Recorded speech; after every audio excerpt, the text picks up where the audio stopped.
Do you want to take oath or affirmation? Oath. In which language would you like to take the oath? In Bengali.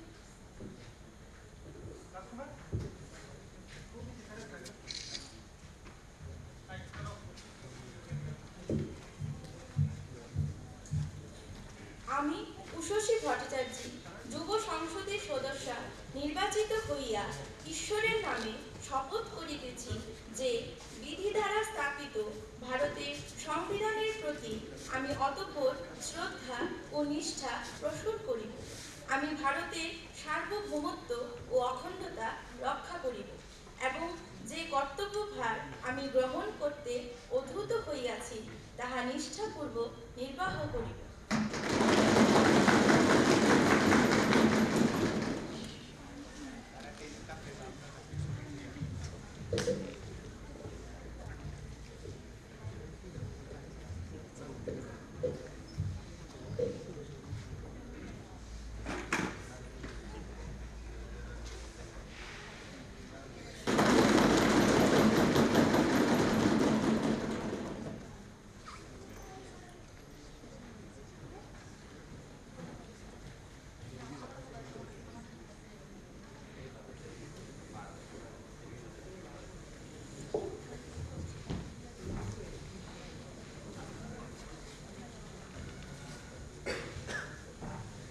Honorable members, as we meet today, it is my sad duty to inform the House of the demise of our former colleague, Shri Dinesh Datta. Shri Dinesh Datta was born on 12 July 1927 in Agartala, Tripura. He was an active social worker who devoted considerable amount of his time and energy for the upliftment of the poor and the downtrodden sections of the society. He served as president of the Janakalyan Samiti in Agartala for a period of 10 years. During his long and illustrious public life, spanning over a period of 5 decades, Shri Datta served the people with commitment and zeal in various capacities. His activism gave hope to thousands of poor people as well as inspired the later generations to do service for the betterment of the society. An able parliamentarian with a passion for parliamentary practices, Shri Datta took a keen interest in the proceedings of the House. Shri Dinesh Datta passed away on 12 February 2016 in Agartala at the age of 88. We deeply mourn the loss of Shri Datta, a man of the masses, on whose death the House has lost a dynamic leader.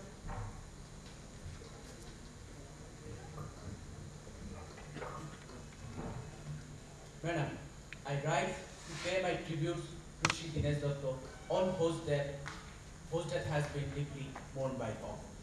Shri Dinesh Datta served on several organizations connected with the upliftment of the weaker section of the society.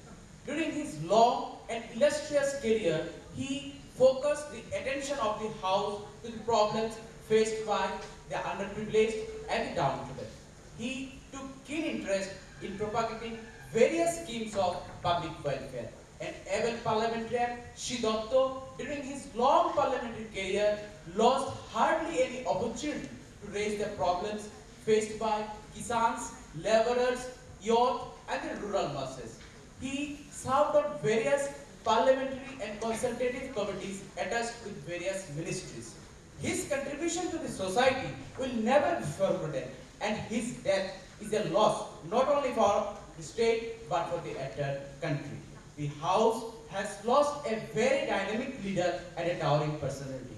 I deeply mourn the sad demise of this great politician and fellow parliamentarian and extend my deep condolences to his bereaved family members. Thank you, Speaker Madam. And the leader of the House over the sad demise of Shri Dinesh Datta.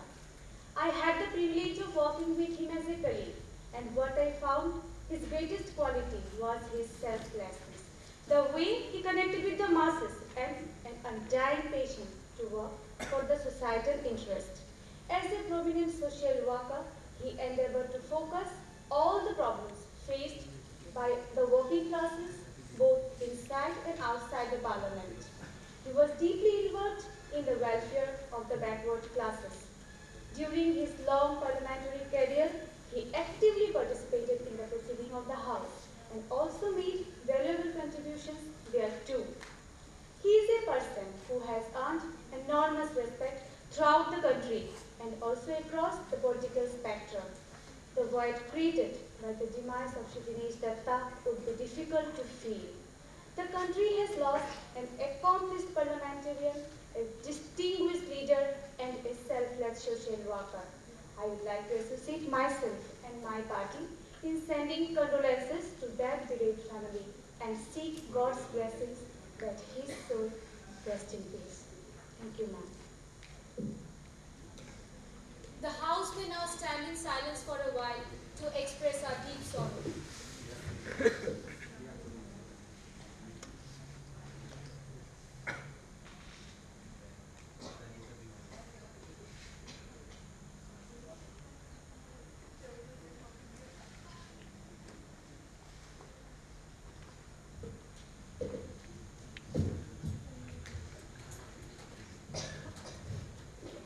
Prime Ministers, to introduce new ministers. Respected Speaker, Madam, it is my pleasure in introducing to you and through you the House, my colleagues, the new ministers. Srimati Tinku Das, Minister of Textiles. Shri Arup Datta, Minister of Minority Affairs. Thank you, Speaker, Madam. Now the question hour starts. Question number 101, Shri Ditunu Prasad Das, please. Madam, I wish to bring the attention of the House to the precarious diplomatic position that the government has brought India into with regard to the NSD membership.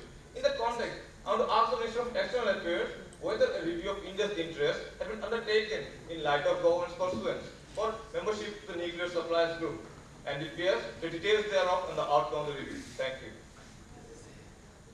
Honorable Minister of External Affairs, please. Honorable Speaker, Madam, with your permission, I would like to answer the question raised by the worthy opposition member. Yes, an adequate review on country's interests had been undertaken in the context of India's bid for membership in the NSD. It is very much important for our country to be a part of the NSD. It is both important for our economic interests as well as to be the part of the mechanism which has a great stability of the entire nuclear regime. Speaker, Madam, NSD, even other export control regimes like the Wassenaar Agreement or the Australia groups are very much important for our country, as we want to expand our nuclear power generation as well as we want to get entry into the export market in the coming years. We know that 2008 waiver by the NSD enables us to undergo with the agreements with several countries like Russia, UK, France, etc. And indeed, we have engaged ourselves into such agreements with several countries. But the membership in the NSD will provide us the global certainty and the legal foundation for the India's nuclear regime. Consequently, other countries in the world will also get greater confidence to invest billions of dollars in the nuclear power projects in India. Come to the second point, Speaker, Madam. There is no doubt that our country is a very much responsible nuclear power country. But membership in the NSD will provide the vindication of our principal stand and also the responsible manner we have discharged our obligation as far as the nuclear liability is concerned. Speaker, Madam, our responsibility does not end with acting like a good boy, but also to be the part of the mechanism and determine the rules of the game. We are not here just to make the rules of the game, but also to follow and make the rules of the game and also to follow that the world is progressing towards a better nuclear regime. It has come to my attention that many of the opposition members ask that what is the utility of India's membership in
Pati Roy, please. Thank you, Speaker Madam. I appreciate the Honourable Minister's motive for the promotion of the country's interest, but I am amazed by the logic that she has produced on the promotion of such interest. Speaker Madam, the Honourable Minister has stated that India's entry to the NSG will enable the country to determine the rules of the game.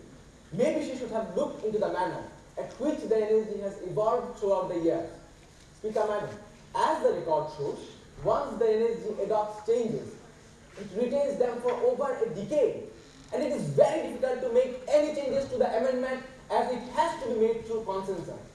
The last changes came after almost 20 years. So, even if we get an NSG membership, we have to abide by the existing rules.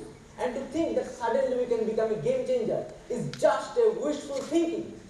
And Speaker Madam, the rule which we have to follow is paragraph 6, that still prohibits the trade in the transfer of enrichment and reprocessing technology to a non-NPT country. So Speaker Madam, I want to bring to the attention of the Honourable Minister that at which position we will be in, even if we get a NSG membership. We will like a second-class member in the group. All the other countries will trade in UNA technology except for India, as we have to abide by the existing rules till the time it is changed. Is the second-class membership worth the effort the government is taking? Won't it reduce our country's demeanor in an international forum? Shame, shame, shame! Please maintain the decorum of the House. Yes, member, please Thank continue. you, Speaker Madam. But what is even more objectionable is the process through which the government has went about their bid for membership. Did the government do enough homework to know who is and who isn't on our side? And more specifically, didn't the government know about the Chinese reservation towards our membership? Wasn't it necessary for the government to get China on the board first before going ahead with the membership bid in an international forum? Whether China was sure to oppose. And Speaker Madam, the matter is that when the government went about the bid for membership, they did not agree with the BRICS membership. And our BRICS partners like China and Brazil, they also have opposed our bid. Did the government get them on board first before going ahead with the membership bid? Shame, shame! The government is compromising the image of the country at the international stage. Yes, yes, yes! अरे जनता अच्छी तरह से जानते हैं किसको देश की कितनी चिंता है. Silence, please. Members, speak only when your turn comes. Yes, member, please continue. Thank you, Speaker Madam. It was a huge diplomatic letdown. By showing great desperation and then losing out at this stage, it did nothing to enhance India's reputation at the global stage. So, Speaker Madam, I want to ask the Honourable Minister that what their government intends to do to pull this nation out from this diplomatic quagmire. That's all. Thank you, Speaker Madam. Honorable Minister of External Affairs, please. Speaker Madam, I do not agree with the opposition's standard view that our country is in a diplomatic quagmire. We have taken principled stands and went ahead with that and will continue to do so in the future. Our country has numerous instances in the past when our country had taken historical decision knowing that there will be the opposition. And now that same decision stands vindicated into the international community. Who could forget the international criticism our country faced when we first tested the nuclear weapon? Now that same international community recognized us as a responsible nuclear power. In spite of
Honorable Speaker, Madam. Question number 102. Will the Minister of HRD be pleased to answer? A. What is the rationale of the Ministry in inviting foreign universities to invest and set campuses in India? B. Given that higher education is one sector where you have the best of the mind in the society coming together to innovate and think, what tying it to the market make it vulnerable to fluctuations to the global economy? Thank you, Speaker, Madam. Honorable Minister of Human Resource Development, please. Honorable Speaker, Madam, with your permission, I would like to answer the questions of the opposition member. According to the population projections of the last census, by 2030, India will have nearly 140 million people in the college-going age group, which means out of every 4 graduate, 1 graduate will contribute to the Indian education system. Which means, Speaker Madam, the gross enrollment ratio is likely to increase from the current 17% to 26%. Speaker Madam, public sector do not have the capacity to build an infrastructure or workforce to meet the current demand. Even the private players in the education, though they have considerably expanded the market, but they are insufficient in numbers and insufficient in portraying such a role of education in the market. Speaker Madam, through you, I would like to bring to the notice of the opposition that opening up of the education sector will 1. Attract a large amount of foreign direct investment flow into India. 2. Top-ranking universities will come to India, which will automatically benefit our students, as they won't have to go to abroad to seek education. They will get it in their homeland, which will benefit them, as they will save on their cost of traveling and cost of living in abroad, besides partial saving in tuition. Third point, India will save foreign exchange, which is flowing out in the form of students numbering around 1 lakh going to abroad for studies. And the amount which India will save as foreign exchange is nearly $7.5 billion a year. Speaker Madam, it's very important for us to understand that foreign institutions will not only change the overall pattern of the education, it will contribute by involving competition into it, and the students will improve their efficiency. Last and foremost important point would be, foreign institutions are coming to India to solve 3 major Indian education system problems, which would be inadequate access, quality, and funding in higher education. Secondly, Speaker Madam, as far as the academic autonomy of institutes of higher learning and research are concerned, I am at a loss to understand how will foreign institutes tie our institution with a foreign capital? Can this autonomy exist in the absence of institutions? Speaker Madam, you have definitely heard the saying, need is the mother of invention. Until and unless there is a need or demand in the market, researchers are not likely to be funded. ये जो हमारी कुकुमुंडक बने रहने की मानसिकता है ना, ये हमें छोड़नी होगी। वैश्वीकरण के इस युग में हमें नए विचार और हमें नए तरीकों का स्वागत करना होगा। Member, do you have any supplementary questions? Yes, Speaker, Madam. Please continue. Madam, as we are talking in figures today, I too would like to present some figures followed by facts to the House.